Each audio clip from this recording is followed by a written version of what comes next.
Setelah hampir 2 tahun perang, api di Gaza kembali berkobar. Israel telah memanggil puluhan ribu tentara cadangan sebagai bagian dari persiapan ofensif besar-besaran. Tujuannya satu, menguasai sepenuhnya Gaza dan menghancurkan Hamas. Namun, di balik keputusan ini, terjadi ketegangan yang belum pernah terjadi sebelumnya. Pucuk pimpinan militer Israel sendiri, yang dipimpin oleh Kepala Staf Angkatan Bersenjata Eyal Zamir, justru memberikan peringatan keras. Mengapa militer menolak rencana ini? Apa yang dipertaruhkan jika ofensif ini tetap dilanjutkan? Dan bagaimana nasib para sandera dan warga sipil di Gaza di tengah ketegangan ini?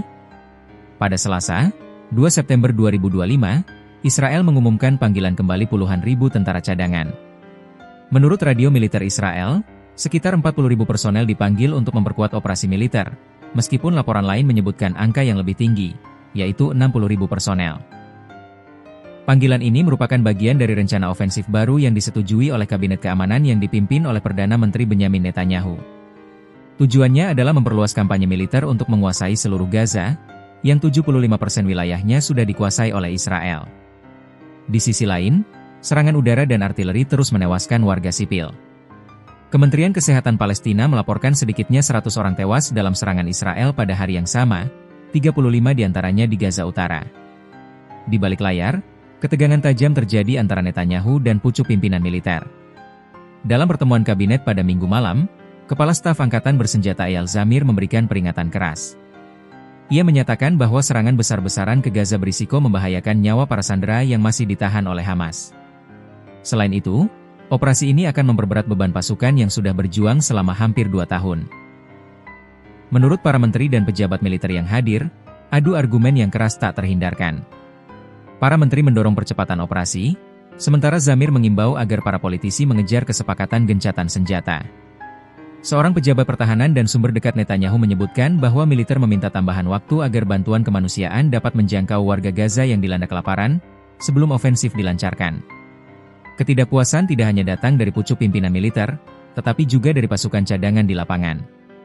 Sebuah survei menunjukkan bahwa banyak di antara mereka tidak puas dengan rencana kabinet yang dianggap tidak memiliki strategi yang jelas, baik dalam target kemenangan maupun rencana pasca perang. Seorang prajurit cadangan, yang dikutip oleh Reuters, mengungkapkan frustrasinya, "Saya merasa apa yang saya lakukan tidak memberikan tekanan signifikan agar Hamas membebaskan sandera." Komentar ini mencerminkan rasa frustrasi yang mendalam di kalangan prajurit yang merasa pengorbanan mereka sia-sia. Meskipun demikian, Kepala Staf Eyal Zamir tetap berusaha menegaskan di hadapan pasukan cadangan bahwa militer tetap siap untuk kemenangan mutlak. Ia mengatakan, "Kami mempersiapkan kelanjutan perang. Kami akan meningkatkan dan memperluas serangan operasi kami, dan itulah alasan kalian dipanggil." Di tengah semua ketegangan politik dan militer, situasi kemanusiaan di Gaza terus memburuk. Organisasi internasional telah memperingatkan bahwa kondisi warga sipil makin mengkhawatirkan, dengan kelaparan meluas dan ribuan orang kehilangan tempat tinggal akibat gempuran yang tidak pernah berhenti.